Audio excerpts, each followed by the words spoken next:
Hello, everyone. Welcome back to the only podcast produced by three two-time winners of IMSA Spirit of the Race Award. You're tuned into the Check Engine podcast. We're hosted on Anchor.fm and streamed worldwide on all the platforms that you use to listen to your favorite podcasts. My name is Nick. Joining me on the opposite ends of the line, as they do each and every week, are my good friends Tristan and Andrew. Good evening, fellas. How you guys doing? I feel bloated. I had a lot of pasta today, a lot of carbs. Yeah. I had spaghetti for dinner, so I feel you. Yeah, no, I don't know. Meatloaf. Meg made what? Meatloaf's made of Meatloaf is made of meat. I had I know. We were just shouting out our dinners. I figured I'd get involved. I'm trying to tell you about muffins, man. All right, tell me about the muffins. muffin man. She made a bunch of muffins, and I just ate like way too many. So I just feel like I've been eating bread all day. Well, kind of have been. Yeah. Feels like it. That's only because it happened. Yeah. Yeah, I only feel that way because that's what happened. What are you going to do? Tristan, what did you say you had for dinner? We might as well just keep going all the way around. Spaghetti. Can never go wrong with that. In the most offensively, unauthentically Italian way ever, from Quick Trip. Well, all right. I mean, the most inauthentic way is well, that or ketchup. Ketchup. Oh, sketty and butter. That doesn't. Butter sketty. The butter is actually good if you put the right herbs on it, but again, we've had this problem before. We're not a food podcast. Well, we could be. I think we should be. We're not a what are we podcast. Doing? What is this podcast? We've moonlighted as a weather podcast lately. We've done some music. This is the problems of middle age. Now, what, the ADHD? Get my ginkgo. Get your ginkgo. Help me focus. God. Remember that wave? What's that? What? Remember the wave of like all the national and local news doing segments on ginkgo biloba as an herbal supplement for memory? I don't remember that. No. Tristan clearly does. I do, because that's why I said it. Exactly. Well, whatever. Speaking of focus, though, we are a car-focused podcast, so we're not here to talk about dinner. What focus? Exactly. Ford Focus? Hey, full back around. Boom. Huh? How about that? All right, back Thank on you. track. Good night, everybody. That's right. That's right. No, Andrew, what are we actually here to talk about tonight? Well, here's the thing.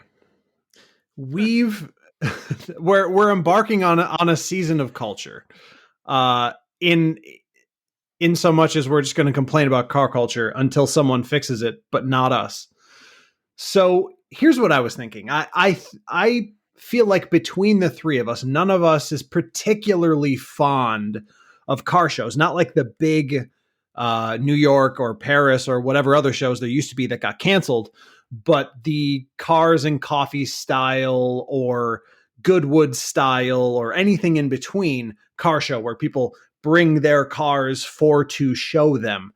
And I think that was something that, we talked about even back in the first episode with the episode or when we were talking about the car show being one of the places where young people bring their cars with a great excitement and then just get all the excitement squished out of them by other people. So I thought, hey, let's try and fix it. What is a good car show? What does it have? Does it have awards? Is it big? Is it small? Is it in a parking lot? Is it fully virtual? I mean, Your who knows? audio cut out. I thought you said does it have a war?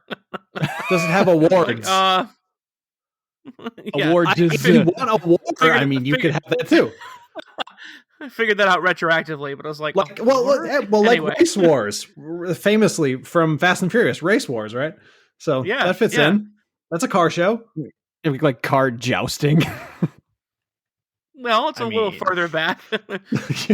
Car, and we can move it a little bit more, current and maybe car trench warfare. Yeah, there you go. Ooh, there you go. Just throw the contents of your glove box at each other. Which car do you want in your foxhole? Oh God. I feel so cringe about in your foxhole comments. Anyways, so yeah, we're going to talk about fixing car shows.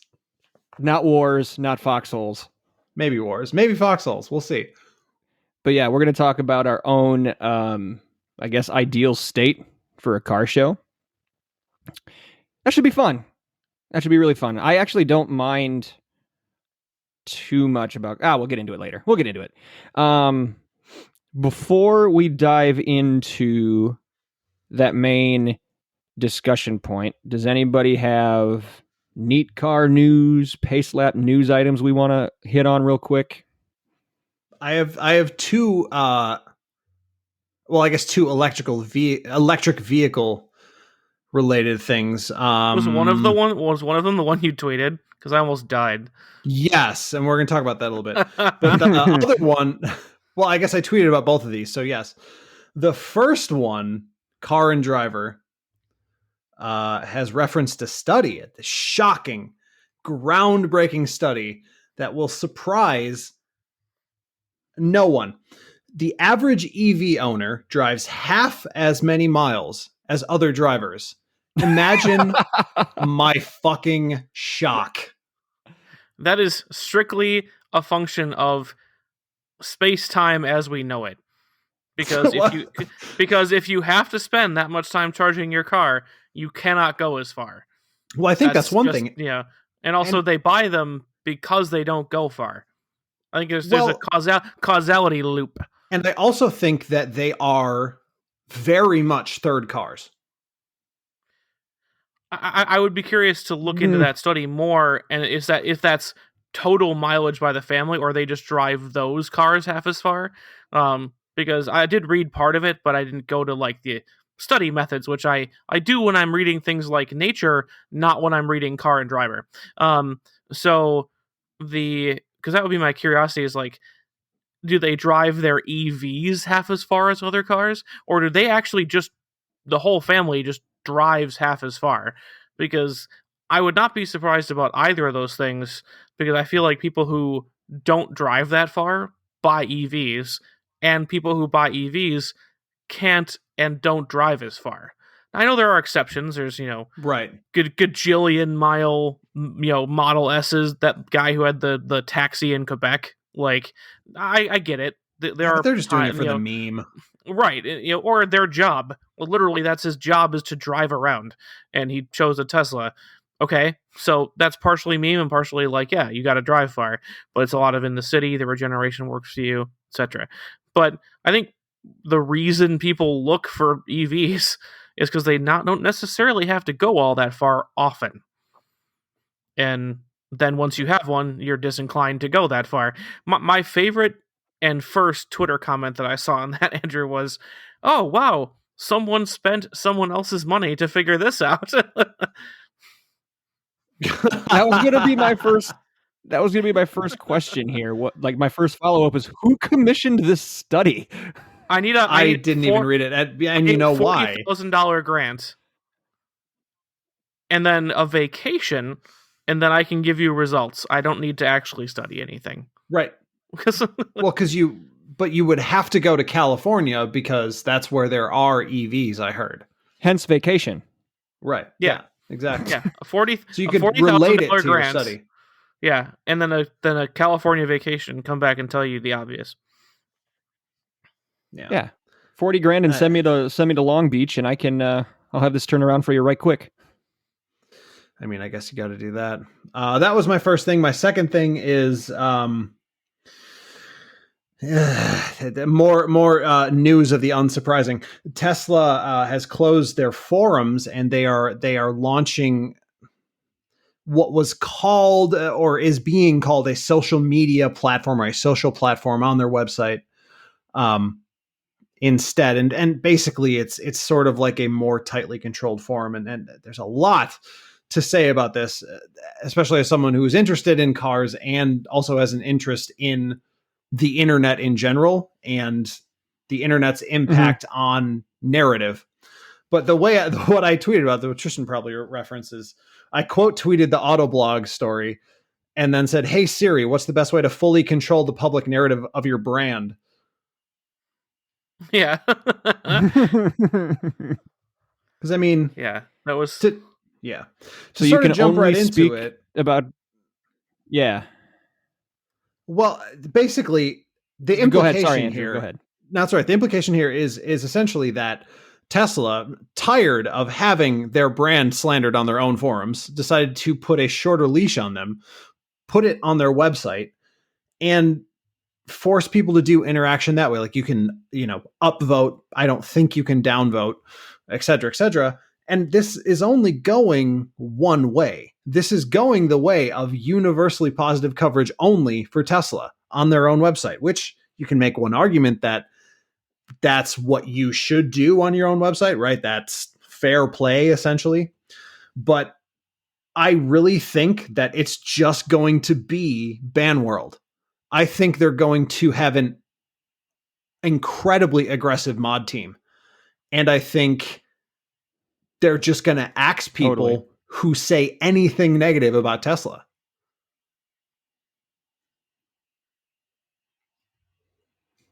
Yeah, they're trying to paint it up as like we're going to create a safe space that, the moderators are going to, help out with the people who are attacking others for raising concerns. It's going to turn into, we're just going to help people who are raising concerns to shut up and get off the platform. Right. Yeah, exactly. I think the other way this is going to go, the second wave, is going to be like Tesla verified purchaser accounts or some sort of Tesla verified thing, right? I think and fanboys only. Well, no, but I think they're going to be we haven't talked about this in the podcast because why would we, other than I think Tristan and I have talked about this a little bit. Parler, the Parler app thing, which is interesting in a number of ways. I find it really fascinating simply because I do think Parler was that I guess conservative leaning social media app that got a bunch of people at the Capitol Hill protest arrested because they volunteered the information. I do think that will be revealed one day as a genuine honeypot, like for the actual information, but that revealed something in the desire of small platform social media users more than like the Twitter verified check, which is hard to kind of keep track of because Twitter is such a large platform, right? It revealed that if you offer a user nothing, if you offer them especially nothing except some sort of verification, they'll give you all the information you could ever possibly want with which you can do anything, including up to and including scans of your legal ID, which is, if for anyone who's listening, that is the dumbest thing anyone on the internet has ever done. Scanned their actual ID and gave it to a social media company. That is so stupid. However, I think that Tesla could easily set up a similar profile or a similar program for anyone who has a profile connected to the purchase of their car. You probably have to have an account on their site to buy a car there anyway now. So that follows. They're going to, in my opinion, they're going to have verified accounts. It's going to be a very closed, tightly moderated ecosystem, updates only. And it's going to be in a small way, the worst thing that's ever happened. Very specifically the worst. Right. In a small way, though. Not very a big small way. In a very small way, it's going to be the worst thing the world has ever seen. Well, essentially what's happening is social media companies are proving it. Maybe it's stupid to take this from Tesla doing this, but what I see is people looking at the Reddit model, which is slowly ramping up to become insane levels of moderation over a quote unquote public forum, connecting that to things like Twitter, things like Parler, where clearly anyone will do, they will give you to the best of their abilities anything you could ever want for a verified checkmark, and then thank you for allowing them to post inside their extremely stringent moderation rules. You know what I mean? and it's just a really, I'm no free speech absolutist, but it's just a really ridiculous thing to me to create a single narrative only positive feedback loop. I don't see any benefits to it. If you create something like that, how do you actually get better? Like, if your own customers are telling you it needs to be improved, you should actually be grateful for that and taking notes, not trying to shut them out. Right, but that's not the goal, and that's what I see here. I see that. Yes, exactly. That's not their goal, but it should be. Ideally, if it should be. If you're thinking about a business in the traditional sense, where the end goal is a quality product, and maybe this is jumping ahead a bit, but I think I really want to get Loaf back on, Artisan Loaf, to help us talk through some of this Tesla stuff, because I think that they're showing an indication that the concept of a car business, which is to build cars that can support their own business, I feel like there are indications that will not work on the terms that Tesla wants to say it did, which is that they built their brand from nothing, without inside help, without selling their technology. They built cars and made their business profitable. It hasn't worked, and I don't know that it's going to, which is why they're considering selling their tech. They're considering selling their other stuff to other brands. If it was working, they wouldn't ever even consider doing that, because that IP is essentially all they have. Right. Right, like you said, in the traditional sense of how a business or how a car business works, but there's, as we've seen plenty of times in the past, there's nothing traditional about old Uncle Elon. So he doesn't operate by that mantra. Sure. So, yeah, man, I think it's going to hurt him in the long run. I'm on Team Andrew with this one. We shall see. But we shall see. I think whenever you start actually making people who like Tesla angry about something Tesla is doing, it's like, that's your last line of defense. And if you're making them mad, it can't be a good choice. And they are already a very passionate group. Yeah, just by that logic alone. But yeah, that's true too. Even, and again, I feel like there's a brand loyalty and a zealotry in Tesla that's almost unparalleled. If it weren't for Marvel and Star Wars, there would not be an equal. And I don't know if that's who you want to be as a car company, right? Do you want to be, like you pointed out, Nick, is that really what you want, to not hear anything but positive feedback, even though you look at any Tesla on the road and that strip of their top backlight, they all have at least one LED out. None of those cars are older than 2015. What are we doing? Like, yeah, exactly. That's nonsense. Like, take the feedback. Granted, again, as we said, this is a very passionate group. It is a very polarizing company. If you really, really, really love them, or you really, really, really hate them, there's no real moderate in between. But still, like, you can weed through a lot of the garbage to find some useful, maybe not constructive, but useful feedback. And may not be done constructively, but you still might get some good tidbits. Oh yeah, maybe we should try that. If you notice a trend, but that's not the way they want to do it. They just want to paint their own picture. So it's baffling. Clearly. Yeah, we need Loaf. I'm forgetting. Andrew, didn't they do something like a month or two ago where they like shut down their PR department or something, or it's like one guy on Twitter or something like that, where it's like, we don't need to answer your questions.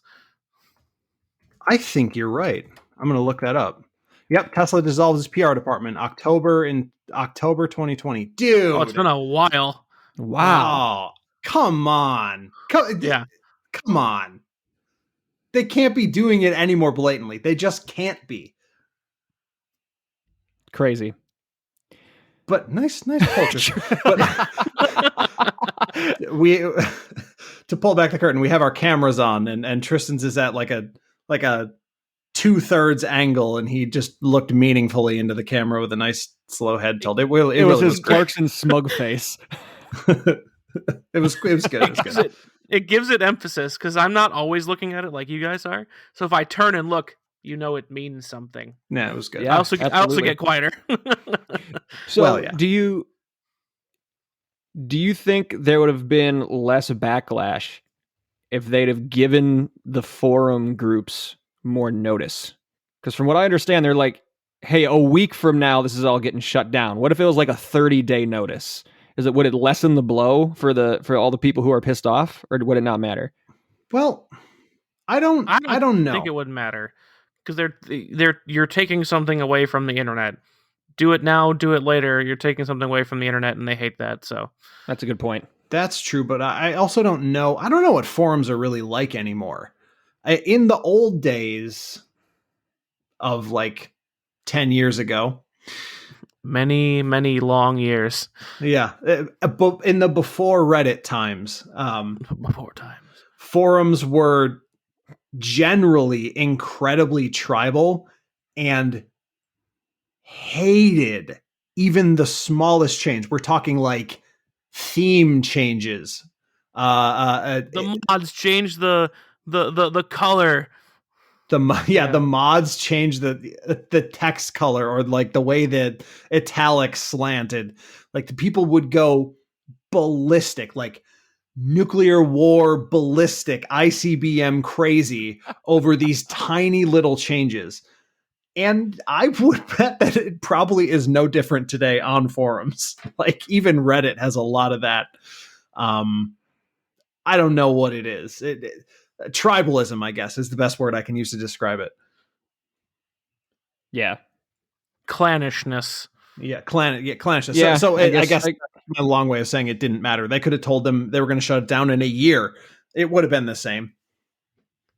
Right. That's a good take. I honestly didn't have an answer or an opinion. I just was, pulling the crowd here. Anything else from you guys? I had one thing to touch on, which I thought was kind of ironic and interesting. But I know, Andrew, you said you had a couple, so that was it. Just those two. Okay, Tristan, anything? Something really short. I found and I'll send it to you, Nick, if you want to post it too. Yeah, just a cool thing for me personally. It kind of one led into the other because I believe they were both referenced in the same article. But it was a group, I believe it's Scandinavians, I think it's Swedes, is taking an Audi A1 and doing it like full up for WRC. And it's like one of the first rally Audis in a really long time. And like they're hoping that the work they do on the A1 would like convince Audi that like, hey, you could actually field a couple of these. Wouldn't that be fun? And then that led me into I don't think it was the same story, but it was like linked below in the article that I was reading. Somebody on Bring a Trailer was offering a like fully redone like replica of the late 80s Group B Quattro rally cars. Really? Like it started out as just an off the line Quattro coupe or Quattro, and then like stripped down to the frame and the body and like painted white, full roll cage put in, engine worked on, custom suspension, and then has like, I swear it has like down to the gravel nicks like replica of the wrap, the paint scheme and like all the advertisers and everything. Like it looks some dude just walking around it with a pebble, just banging it. Yeah, right here. Like, but it looks like it's one of those cars, and it started as an off the line production car, and it was super cool. It was just a neat thing to read about, like all the work that had been done, and it was done. The work was done in Europe somewhere, and then some guy in the U.S. recently imported it. I think in like November of this year, to drive it like on track days and stuff here, because it's That's also awesome. definitely. I think you could probably get a hobbyist plate for it, but you couldn't drive it on the streets much. Certainly, That's really cool. too loud. So just a cool thing that I saw when I was not even looking for it for like car news. Like I troll through, I read on Twitter, I read my auto, various auto news sources to look for cool stuff to talk about, and this was just like random linked to article from some other webpage about the first one, the guys that are doing the A1, and then that linked me to the Bring a Trailer replica. It was just a neat thing, and I was like, I'm glad that, like, I know they have this legendary status, but I'm glad people are still interested enough in them to like be building new rally cars based on them, or like importing them into the United States. It's not just like, hey, remember that one time? You talk about it for a little while and you're done. People are still invested in, detailed replicas, homage versions, that kind of thing. And it was fun for me. So that's cool, man. Yeah, send the link over. We'll get it posted. I wonder how much it's being auctioned for. And here question I have. I don't know this. I'll have to look it up. I wonder if you put that much time into it, you probably wouldn't want to risk it. I was going to say, like, I wonder if there's like a sportsman or an amateur class at Pikes Peak. You can run it up the hill climb. Make a run. Yeah, it auctioned Make a run just for the hell of it. November. Yeah, September 4th, 2020. And the crazy thing is, it only made it to like 124,500. Only. Seems like a lot. But for something with this much detail. What were you expecting? Like all custom built, like just the time that they would have had to spend on this would have been a lot of money. Price-wise, what would you think? I don't know, but it seems like it wasn't that much, considering that you can get like, think about how much. What's the Lexus we always talk about? You can't bring that up. That thing is just stupid expensive. Well, I know, but so when you think about that though. Even something that could be normally expensive to be like basically a custom built, and not just like a custom built rally car, but the detail and the replication of something that you didn't have direct access to. It wasn't like, oh, let me just take this wing off and make another one like it. It's like, we got to find spec sheets and drawings and like make the stuff from scratch. Yeah, this is proprietary shit. It's all custom made stuff. And that's always expensive. So I figured if they wanted to even try to make any of their money back, it would have been more. But it's cool though. I liked it. So that's awesome. Yeah, send it over. We'll get it up on the Facebooks for sure. By the way, I just need to let everybody know, I see what you people are doing. I see you people talking about the LC and the RCF, but you shouldn't do that because I talk about the LC and the RCF. They're not for you. They're for me. Yeah. Leave those to Andrew to bitch about. I like those cars and think they're stupid expensive. That's right. You can't have them. We already claimed it. Or he already claimed it. That's it's right. Not a pie, Andrew. Why not? How is it not a pie? We can all talk about them. Owning them is physically, yes. You can take a share of the available LCs and RCS, but discussion and love of them is not a pie, Andrew. Just because you get more doesn't mean I get less. Okay, fine. I do. Fine. I guess it's just that once again we were right, and the masses, the major media or mainstream media, is now catching up to us and our hot opinions that the LC is a really, really cool and really, really plush and really, really sexy looking, but you would have to be really, really expensive. You'd have to be so dumb to spend your $100K on that. So let's jot this down. I know it's early in the year, but we've got to bring this up again on the We Were Right finale in about 8 months. So let's remember this day, March 8th, 2021. We were right again. So I got one thing to bring up here, which I found interesting and ironic. Ironic? Ironic and yeah, interesting as well. Just, all right, we'll get into it. So The 2021 F1 season is almost upon us. We, over the past week to 10 days or so leading up to this recording, the anticipation's building up. The new Drive to Survive trailer for Netflix is out. All the teams are doing their car launches with the new liveries and all that kind of thing. And for the first time in its history, the American Haas F1 team debuted a red, white, and blue livery. Hey. But not for the reason you think. Hey. So they completely swapped out their driving lineup this year. So 2 new drivers. One is Mick Schumacher, son of 7-time F1 world champion Michael Schumacher. Mm-hmm. And the other driver is Nikita Mazepin, whose dad is a billionaire business magnate from Russia and is now whose company is now the title sponsor. This is now Uralkali Haas F1.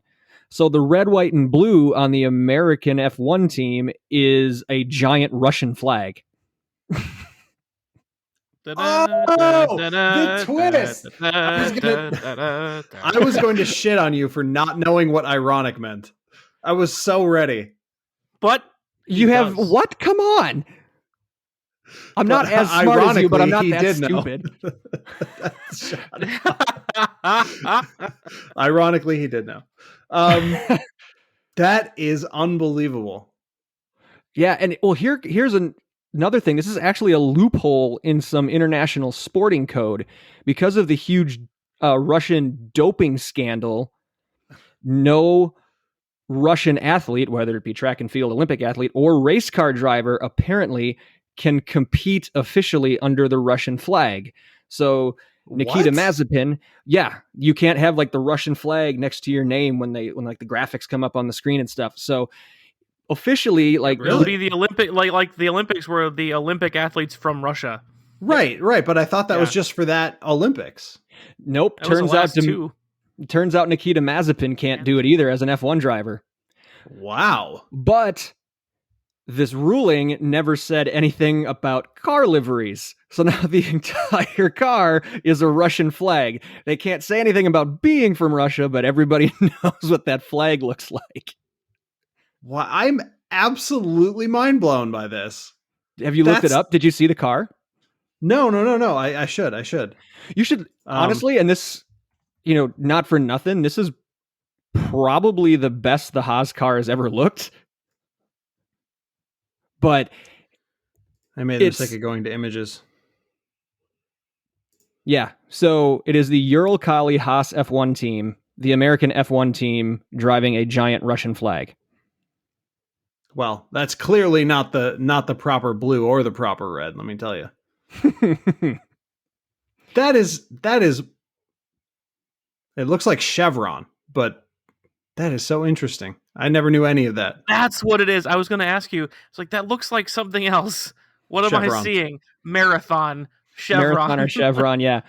So, but in Haas, the team principal made no joke about it last year when like their drivers hadn't been locked in. He's like, look, pandemic affected us financially. We're looking for pay drivers. Like, he just came right out and said it to the public. And, Nikita Mazepin had the cash. So here you go. The Russian flagged United States F1 entry. That's really interesting. So yeah, again, if they're strapped for cash, Andrew, sorry, go ahead. No, I was gonna say if Haas is strapped for cash, maybe they call that Rich Energy guy. Was there some problem with his sponsorship in the past? Yeah, the checks didn't clear because they never sold an energy drink. Did you see? There were rumors coming out that Rich Energy was going to get back into F1. I heard that. I absolutely heard that. As soon as I read it, I thought of you. I'm like, oh, Andrew's going to eat this up if it actually comes to fruition. But I knew it was never going to happen. Well, sorry, I interrupt you. What were you going to say?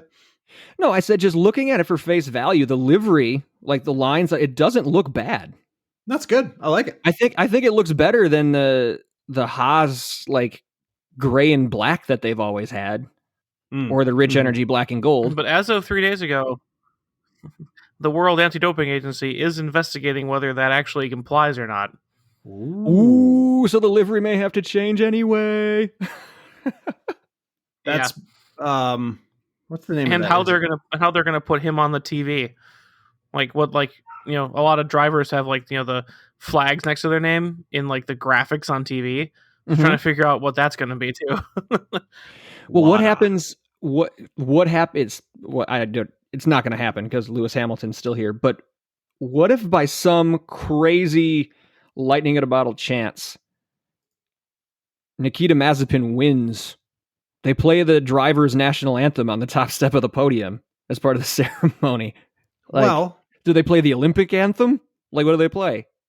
No, they play the.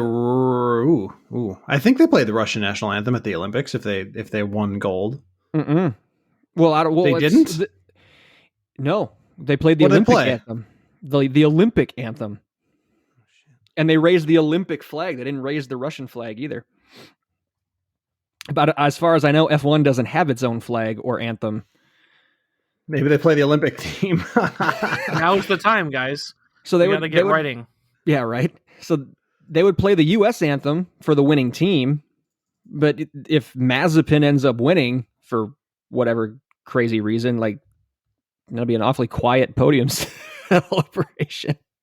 You know what? Just play the Soviet national anthem. There can't possibly be anyone offended by that, and that's a great national anthem. That's right. Let's just do it that way. So many people would be offended by that. I do know that. Oh, for sure. That's never going to happen. So yeah, I figured I'd share that with you guys. I thought that was an interesting little bit of news from the last week. That's interesting. You let me talk all that time about Tesla forums, and you had actual car news. That's all right. It's all good. You know what's funny? Andrew, is that they could play the Russian national anthem and just say they're playing the Soviet national anthem because it's the same song with different lyrics. Oh, is it really? I didn't know that. Yeah, it is. Huh. No, not the Russian national. This is the Soviet national anthem, you guys. Very, very different. Second loophole. You've engaged my second trap card. Now, it would be interesting just to see a plain white F1 car racing with us on the side. Zoom, zoom. Yeah, maybe. But what if they go all red? No, there's Ferrari, so I guess you can't go all red, can you? Well, and they run Ferrari engines and components, so it's technically like a Ferrari junior team if you think about it. Ferrari junior. Yeah, it's going to be fun. It's going to be fun to see. So I was going to post a picture of the car on our Facebook page, but I'm going to wait and see if they actually have to change the livery. So yeah, that'd be interesting. We'll see what happens. Not for nothing, folks. Go just peruse for like F1 car launches over the past 10 days. Just in general, the grid is going to look really, really good this year. There's a lot of fire liveries coming out for 2021. And you're only going to see two.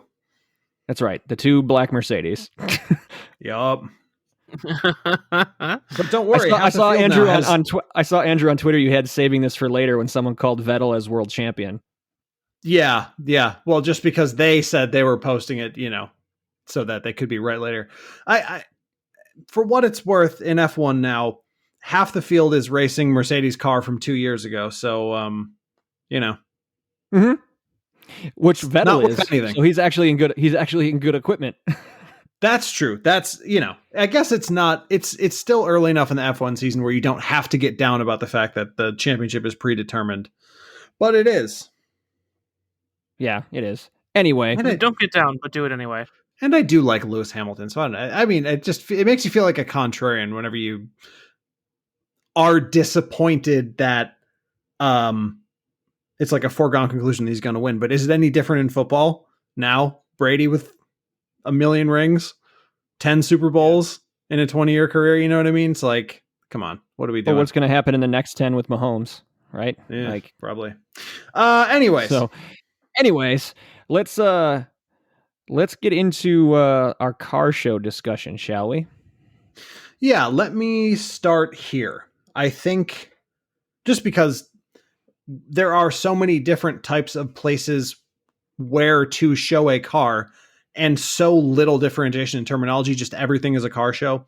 Let me describe what I see as a damn it, you can't even use the phrase classic car show because that in itself is its own thing. Yeah. This is stupid. All right. Here's what I think of as archetypical car show. Thank you, Thesaurus Man. That's my superpower. What a lame superpower. That's pretty good. Thesaurus Man.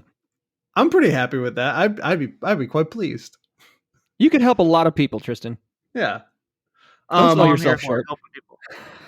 Anyways, I am picturing essentially a car meetup tied usually to some other event, whether it's like a weekly or bi-weekly event like a farmer's market or an annual fair or something like that. I picture there being maybe not a fee to bring your car, but like a space where the cars are parked. There's maybe a table or vendors for food. There might be some kind of not full-on concours level show, right? But there might be some kind of award for best in show or best classic car or best whatever it is.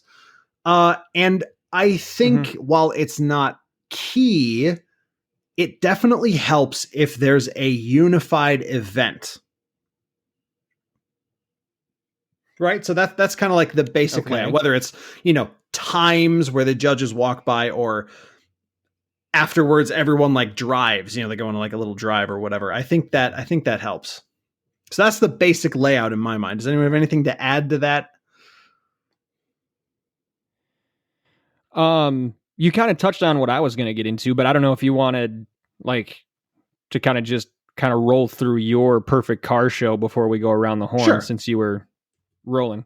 Yeah, sure. We can get back to, and I'll point it out what piece you brought up for me, but why don't you just kind of keep rolling here and we'll circle back. All right.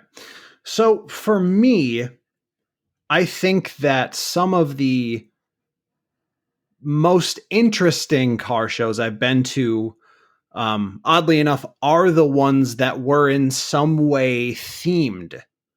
So whether it was, like Classic Week or, even just like a Facebook style meetup of people who had, Ricer motorcycles or whatever it was, right? To me, it's better if there's a central theme, but I also think that it's kind of a lame car show if there's like 10 cars. You know what I mean? So to my mind, for it to be a quality car show, it can't just be a cars and coffee park in this spot type thing. There has to be a bit of ceremony to it. There has to be a bit of scale. You know what I mean? There has to be maybe not something at stake, but I think there has to be some import to it because, and you can't use that word either. You can't use import, but there has to be something to play for, right? Otherwise, what you end up with is two Scion XBs, a bunch of people who had their GTO sitting in their garage for 35 years, and it's just all kind of pathetic to me. There's nothing interesting to me because I don't gain anything out of seeing the car that you, man down the street from me, I know you're trying to sell that Chevelle. Like, you having it here doesn't do anything for me. So I think the way to fix that is to do like classes, you know what I mean? Or groups. I do think that there has to be a centralizing thing. It doesn't necessarily have to be judging, but I do think judging helps a lot. And I think you need to have an area, enough space to sort of divide cars by some kind of theme, whether it's all stock or people who've modified or, track cars and street cars, or by decade or by musical generation or alphabetically, right? There just has to be something that gives a sense of order to what is otherwise literally just a parking lot. I'm just thinking alphabetically, like, oh, we're gonna judge the B's. Here's a Bugatti and a Buick. That could be really interesting. Veyron and a Sabre. Don't you think that would be kind of cool? I mean, I like musical. It'd be kind of like it'd be kind of foregone conclusion, like Hamilton, I would think, unless the LeSabre is really, really cool. No. What if it's a perfect turbo 6 Buick or something like that? You know, like something really rare. Mm-hmm. I'll let you keep going, but my head, as soon as you said like some sort of pageantry or scale or show to it and like splitting up the classes, my head went, can we make a car show like a dog show? Where there's like the groups and then they actually can go out and do like a parade around the area. Working class? That and all the that is actually not working class. Yeah, working group, toy group, sporting group, all K cars for toy group. K cars, Beetles, Fiat 500s. This sounds Scion IAs. This sounds amazing. They do a lap. There's a judge that like sticks his hand up the tailpipe, opens the hood. Oh my god! Wow! You dirty bastard! What kind of car shows are you watching? More importantly, what kind of dog shows? Andrew, that's what I meant, but I misspoke. So I just went with it. Anyway, I'm sorry, Andrew. Keep going. I would love to claim that idea as like that's where I was going, but it's not at all. And however, I fully support that. I think that's a fantastic idea, much better than the one that I had. Yeah, car shows. We'll say it anyway. We'll be the judge of that. Yeah, like dog shows. Man, that's a good idea. Anyways, I think the next thing, this one's actually a big one for me. You have to ban car side displays. Don't want to hear about it. Don't want to see the picture of your car the day you bought it. Don't want to see the trophy you won 16 years ago. Throw it away. Standing ovation. Standing ovation for me.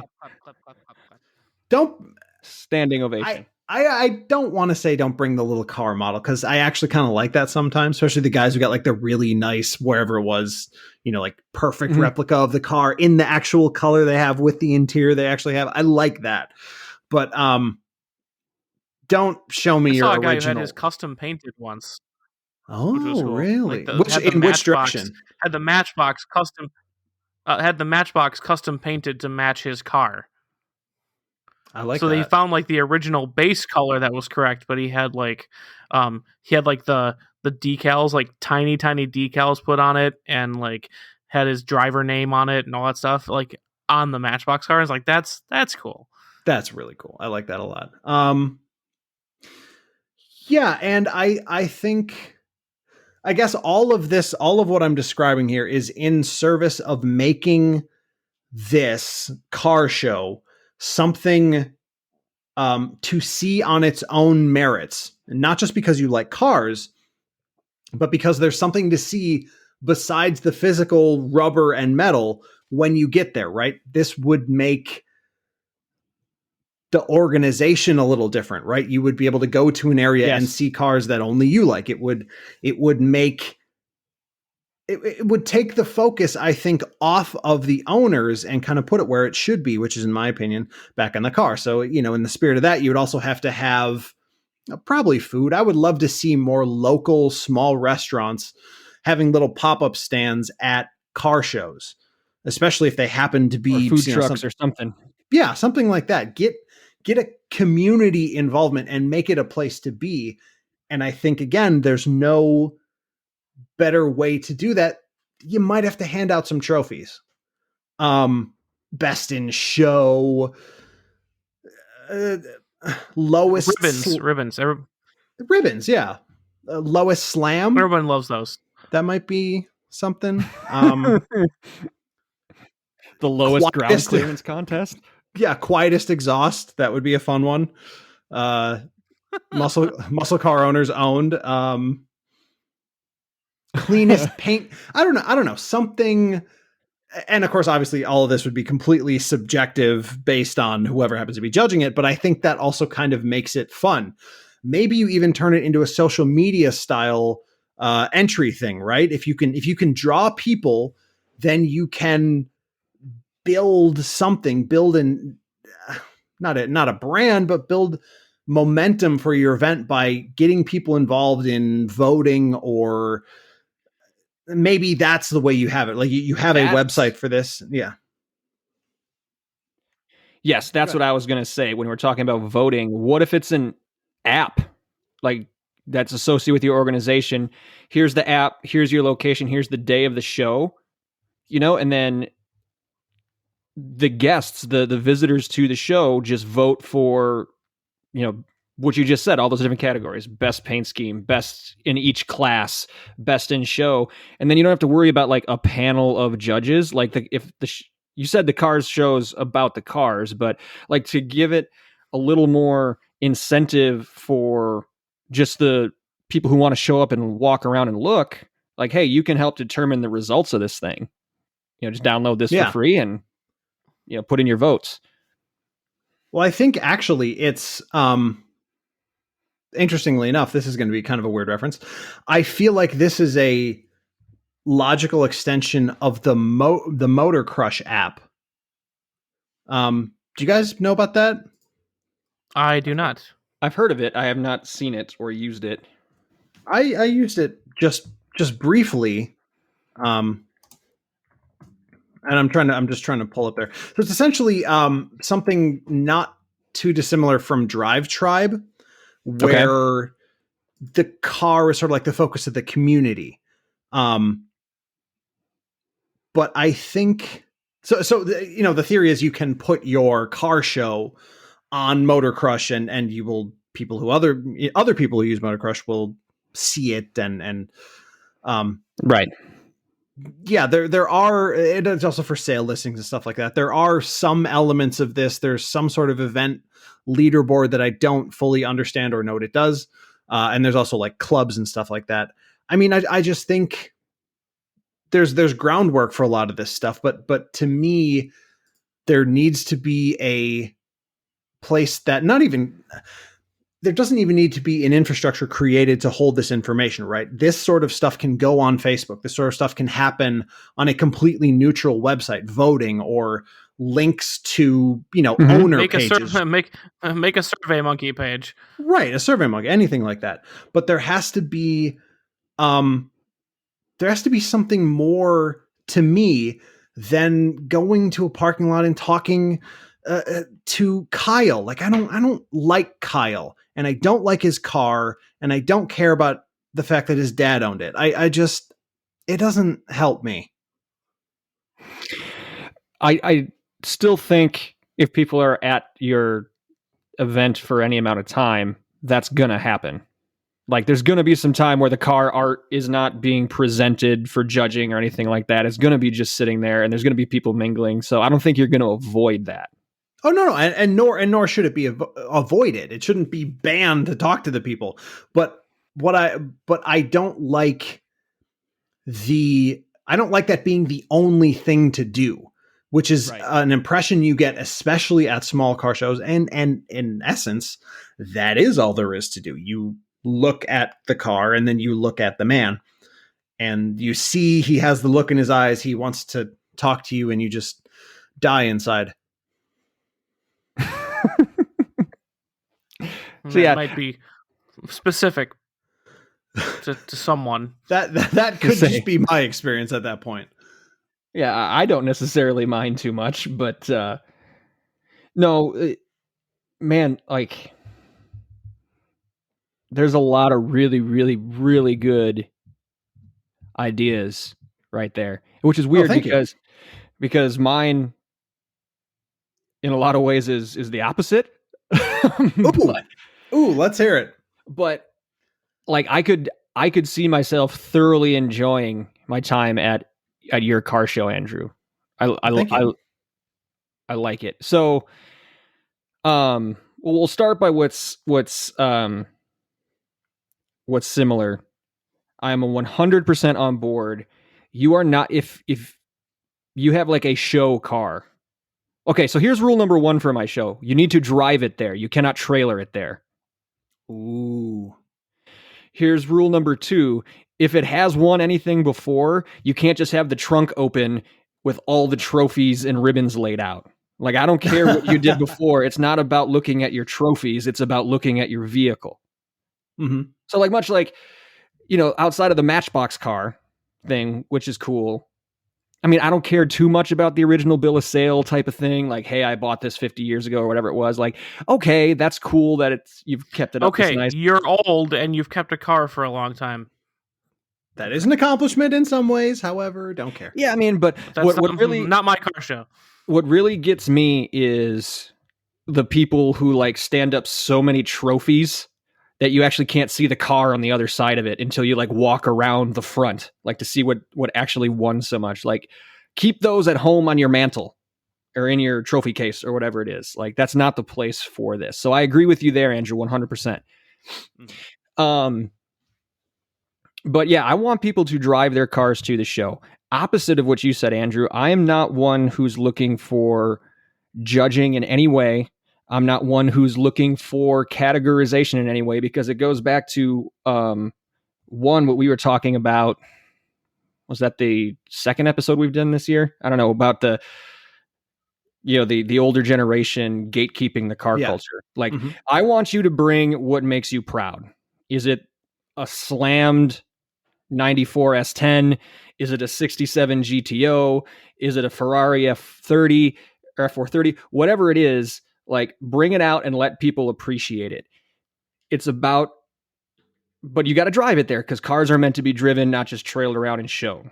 Like, and where my event, in my perfect event is, it's not just a day-long thing. These are going to be, I see it as if nothing else, like a long weekend event, because it's not just showcasing the cars sitting in a parking lot, renting out a local baseball diamond and parking them in the outfield or whatever the case may be. Cars are meant to be driven. So I want to see this as like a multi-day road rally or a cruise of some sort. So like opening day, we'll call it, day 1, everybody lines up. They, parking lot, whatever it is, cars are showcased for a decent portion of the day. Wander around, chat if you're inclined to do so. Andrew, you don't have to. The general public comes in, can walk around. There's food vendors, all that kind of stuff. But then everybody who signs up for this has this itinerary, right? So from here, from the opening day of the show, we're going to drive 50, 60 miles. We're going to stay at this place, whatever it is. And you can make like a weekend, or like, I'm just thinking like, if you do something like running California Highway 1 up the coast, right? So you start in location number 1, you run up the coast 50, 60 miles, you stay overnight. Maybe day 2, you're at like Laguna Seca and everybody can cruise the track or something like that with your car. And then the last day you pull in, now it's a car show in another city, in another community. It might be a couple 100 miles away. So same thing, last day, you roll in from your cruise, you park in your parking lot or your baseball diamond, and now the general population, the public from that community, can come see the cars. That's how my event would go. That. It could be you could set them up to be Friday, Saturday, Sunday, and do like Chicago to Road America and back and lap at Road America. Or you could do like that'd be cool. A week-long thing, right? And you could just have like a calendar of events throughout the year. This organization, it's going to be a rally in Utah. We're going through Monument Valley. It's going to be a rally in New York upstate. We're going through like the Finger Lakes, and just set it up like a national network of shows, and which are actually road rallies. That'd be pretty fun. Yeah, I think that would be. I approve this message. So here it is. Here's the cars. Here's the people you're going to be, I guess, enjoying car culture with for the next 3 or 4 days, right? It's almost like you show up on a cruise ship and like these people you haven't met before, but you have this one thing in common. You're here for this weekend or this week to have a good time, whatever. And then you have this experience with everybody. for these 3 days or 6 days or whatever it turns out to be. I like that. You like, however it is, your registration order, your class order, whatever. Yeah. Sort of like on cruise ships, you would keep the same like show neighbors, right? Right. So And when then you park in, Yeah, so people like next to you. And when you everything, file yeah. out, you're filing out an order. So I'm going to be following the same car on this trip. There's no passing allowed. And when we pull in, I'm going to pull up right next to that same person.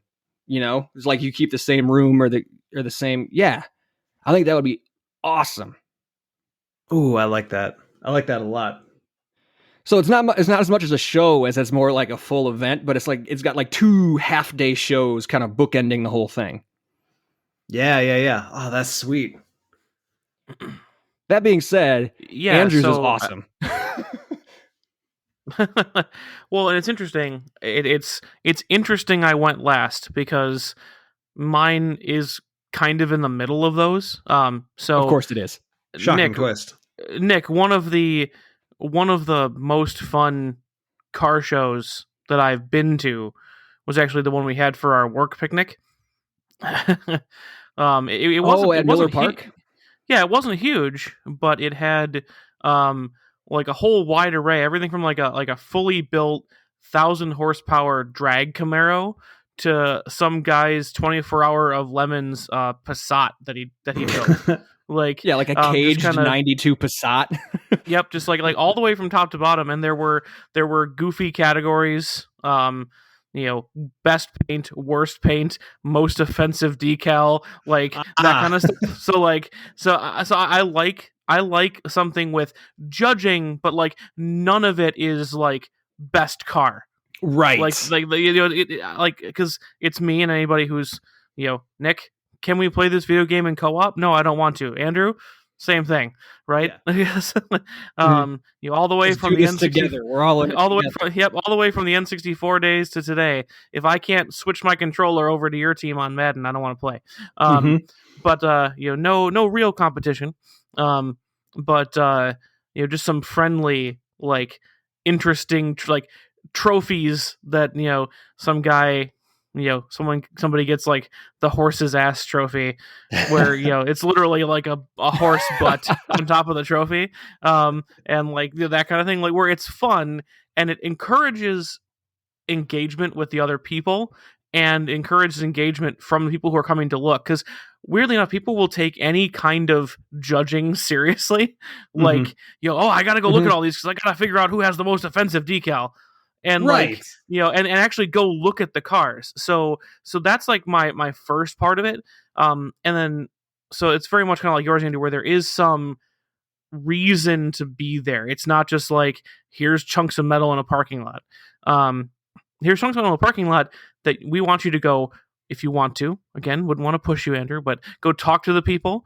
Really examine the cars. Like there was a hot rod where the entire outside bodywork was all hammered license plates that were like hammered and riveted together, like really cool. And it was fun to talk to the guy about like why he did that. So it's like that kind of thing. But why?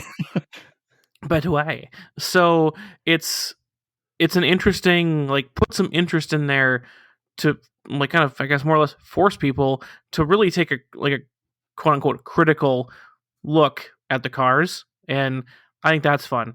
So that was like number one on my list, is there had to be some kind of judging. But it's not, like you said, Andrew, it's not like only one car. It's not like here's the classic car show, here's the import show. Like categories, you can apply to any of them. The judging, you could pit your 90s Mustang against whatever else, and that would still work.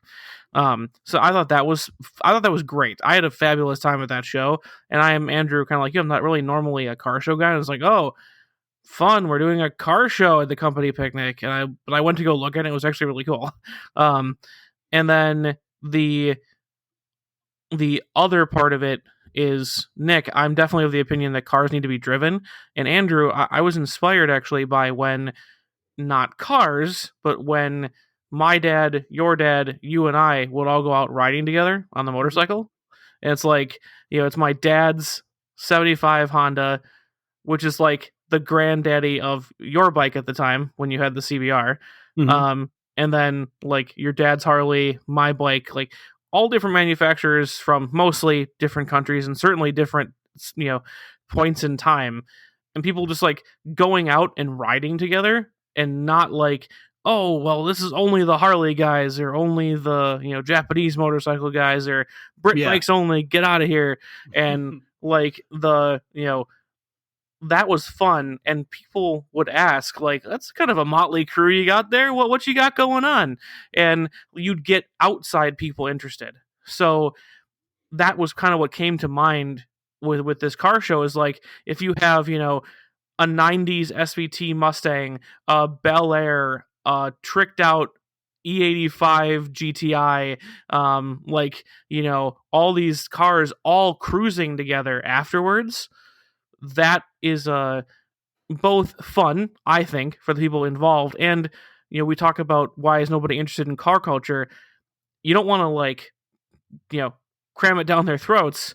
But if you show up at places on this kind of road rally as this like, wow, all these different kinds of cars are here, that gets people to ask questions, because it goes like sight unseen, where it's like, we were in the Dells for like days, and I suddenly looked at my dad and I was like, wait, is there a Hudson show going on? Like, because I saw a lot of them all driving together, but when you see a bunch of cars all driving together, you kind of just write it off. Yeah. Like, oh, it's some group who's all up their own butt about their kind of car. I don't really care. But when you see, but when you see a bunch of people all enjoying their very different cars together, it's like, are they all friends? Are they all part of some group? What's going on? And like, that gets people curious. So I was excited about that. So it's kind of a way to, as much as I'm not a big fan of, pushing things on people, opinions or interests or whatever, it's kind of a way to evangelize car culture when you kind of just show up places. And I think that's a lot of what we see, Nick, too, when we go to like Road America, is like, you've got all these different cars from all over the place parked at Road America, and They're it's not not a car trying, show. it's just It's not a there. car show environment, but like, you'll walk up to people and be like, oh, dude, that's a cool whatever it is. And, like little kids are like, oh, cool. And like, people are getting their first taste of kind of this car culture thing. And so that was my push, is I feel like, Nick, cars need to be driven, and there needs to be an event to kind of cement the people. I didn't go as far as like a multi-day road rally, but then you also need, a fun, judgy, quote unquote, car show to make people try for something unique, like really wax that car. I want to win the best paint this week or whatever.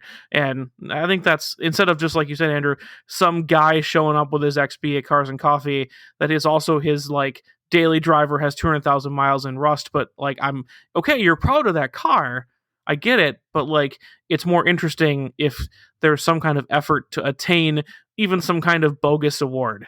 It's fun. So that's my, who is surprised. We're kind of, the three bears here a lot of times, but that was, it was drawn from a couple things I really enjoyed, and I was like, I'm gonna push those together, and I think it would work.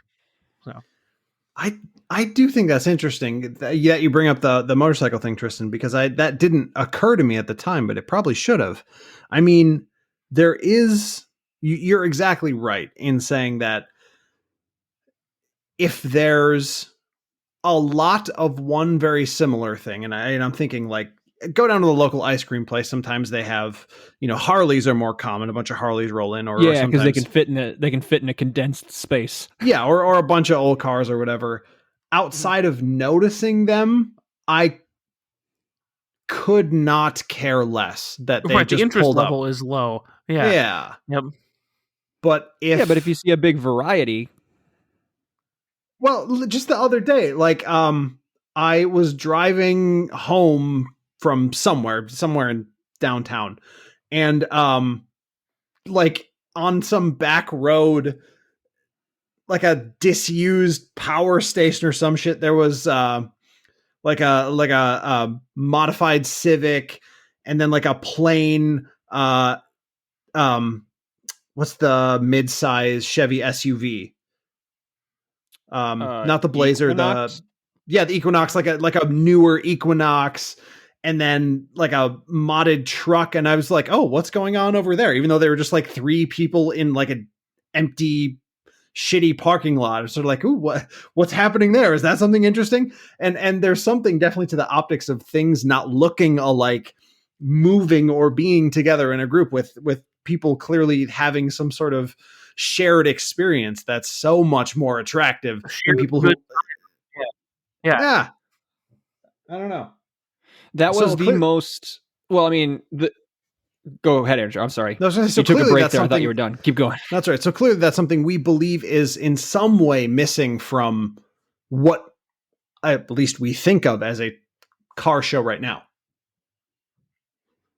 Oh, absolutely. And that just to add to that whole variety thing. If you go to our Facebook page, Check Engine Podcast on Facebook, I posted a couple of videos from last fall when my dad and I did a sunset cruise at Road America. It's like $25. You get 3 laps, So my dad took his 69 Corvette up there, and we did a couple laps. But one of the coolest parts of the whole thing, besides actually being out on Road America, everybody's favorite place, was waiting for it to start. Like, it was an impromptu car show. Yeah. There was the shared experience at the end with the cruise, but we're sitting there waiting, and you like look out towards the entrance and you see, a 911 pulling in, and then you see a 240 SX, and then you see an STI, and then maybe you just get a family, mom, dad, and 3 kids in a Ford Explorer, like pretty basic, but that's okay because they want to experience this. But now you notice like that the people are like, they keep kind of glancing over their shoulder, looking at the gate, like who's going to roll up next? Like, what are we going to see? What's coming in? Oh shit, here's a Hellcat, and it just keeps growing. And like, all of a sudden you have this huge wide range of, we followed a 1,000,000-mile diesel Beetle, and it actually said Million Mile Club down the side. It was a lime green VW Beetle from the late 90s. It smelled like ass. We were behind this thing, and like we had to plug our nose almost the entire trip. But that guy was proud of that thing, right? So that was the best. That was probably the best part of that whole day, was just what's going to roll through the gate. Like, where are you going to be doing this? Who are you going to be doing this cruise with? Sort of like the infield parking on a Road America race day, right?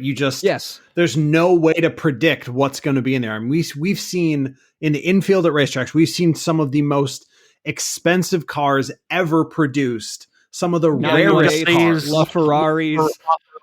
Yep. Yeah, and some of the rarest, like the submodels of the rare trim of the rare car, like.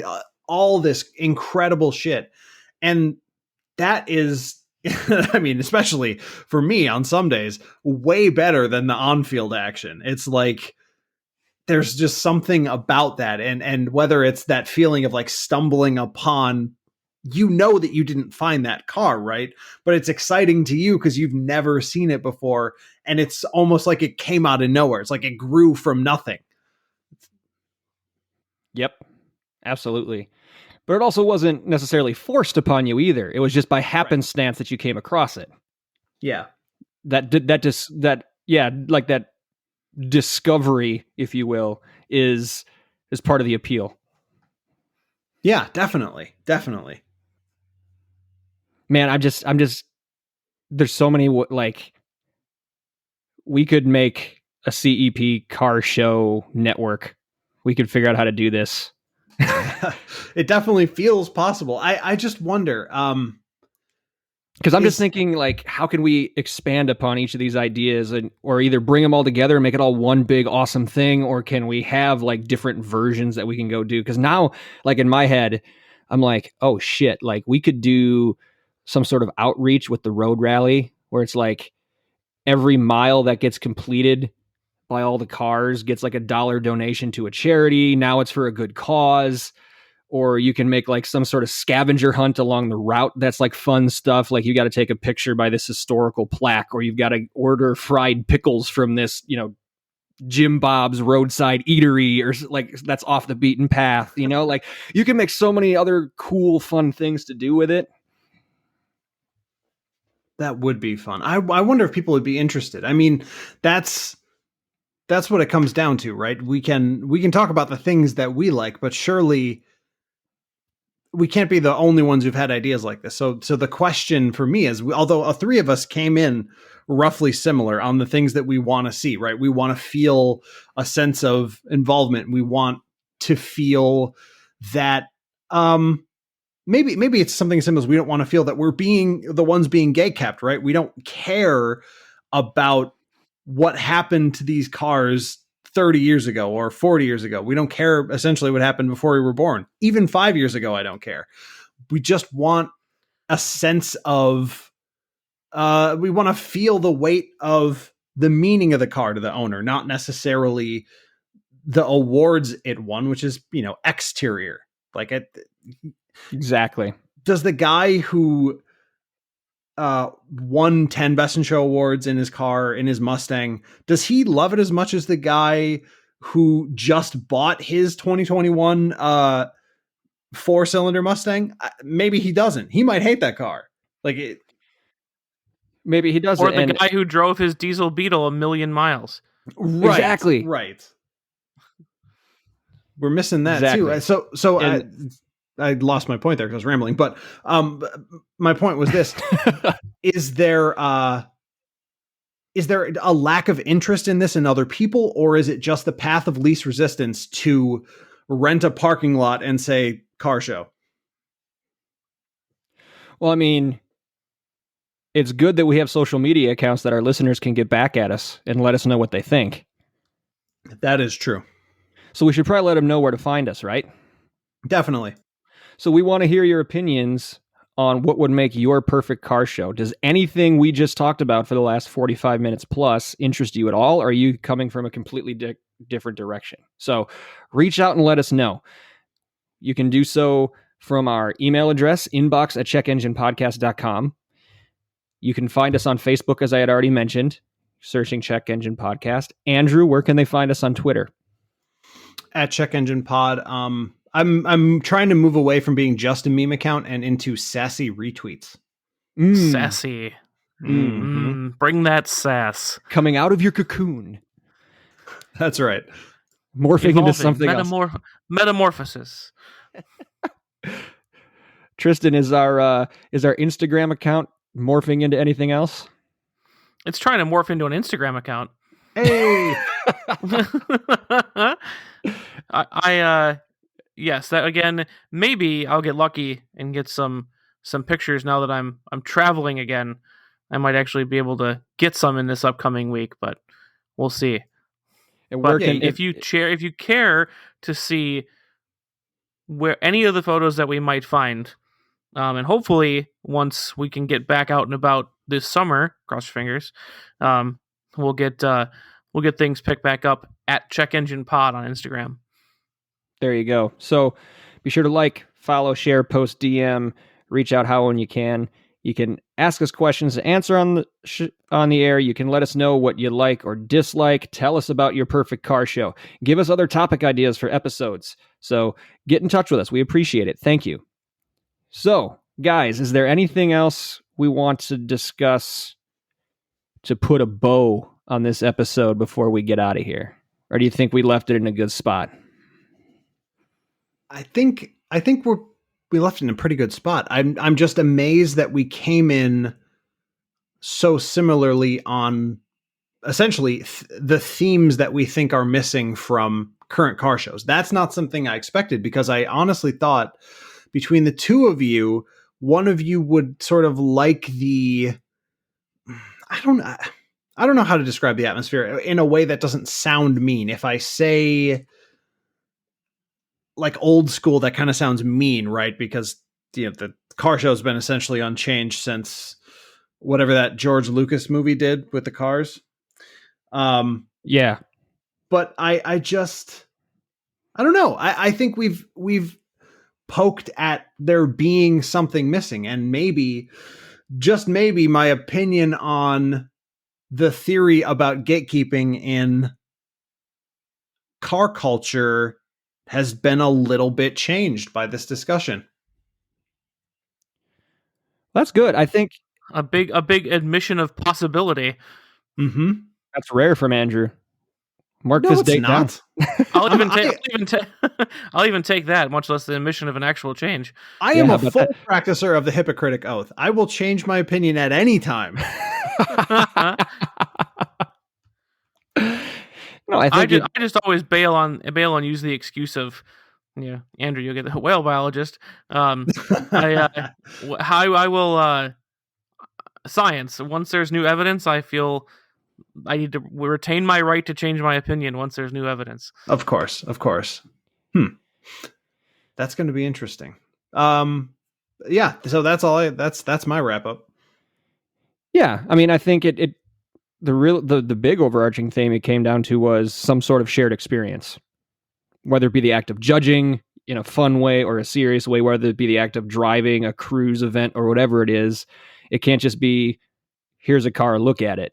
There's got to be some sort of takeaway for the audience. Right. Something we need to see moving forward. Yeah. More than almost anything else. Absolutely. Well, cool. I think we can leave it there, guys. And GTFO, what do you think? Yeah, I think we're good for a week. I think that went really well. I'm quite pleased with that. Me too.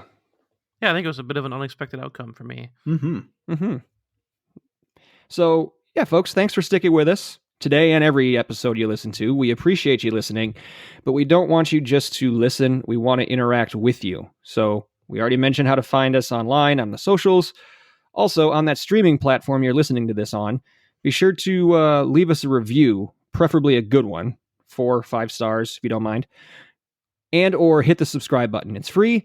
You'll get notified of any new content we put out, and it'll help us out with the big internet algorithm for podcasts. If you're really into what we're doing and would like to support us monetarily, so maybe we can have the funds to start our own car show, you have 2 options for that. One, you can go to patreon.com/checkenginepodcast, or you can hit the support button on our anchor.fm page. So that is anchor.fm/checkenginepodcast. Right up by our logo, you'll see a button that says support. Every cent pledged is put toward making this podcast a better experience for you, the listener, and none of it goes back into our pockets. So thank you in advance once again. Now, fellas, who or what are we giving our special shout outs to before we sign off? To pull back the curtain a little bit, this is the first episode that we've recorded while we're using video just as reference points to each other. So I'd like to thank my co-hosts for bearing with me while I committed the fucking unforgivable sin of flossing on camera. Yeah, I didn't say anything, but I was like, woo. That's okay. It's just for horrible. Us. I sincerely apologize. I cannot fucking believe I did that. I feel horrible. I'm absolutely ashamed. It's just for us. This isn't going to live anywhere else. Don't. Once we start actually streaming these, don't have to make that apology to our listeners. I know.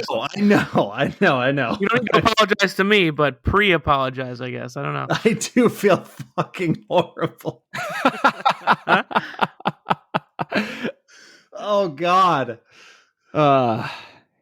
Andrew, I forgive you. Thank you. I appreciate Tristan. That. I'll stick in a similar vein.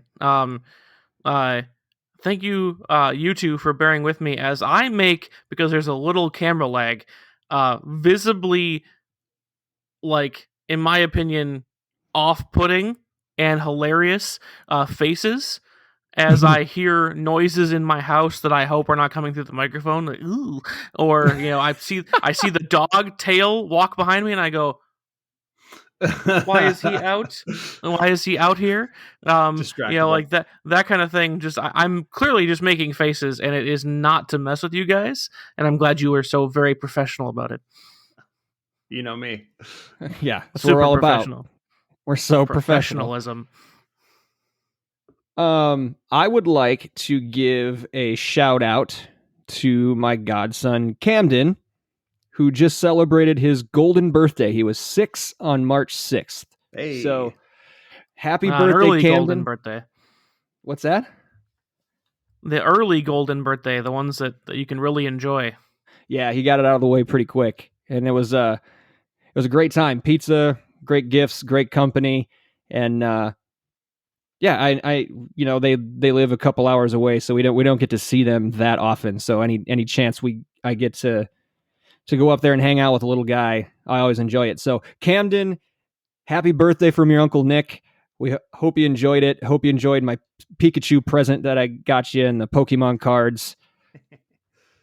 And thanks for being a good little kid. And as always, thank you, listeners, for your continued support. We love hearing from you. We love recording this for you, and we cannot wait to speak to you again. Until then, take care.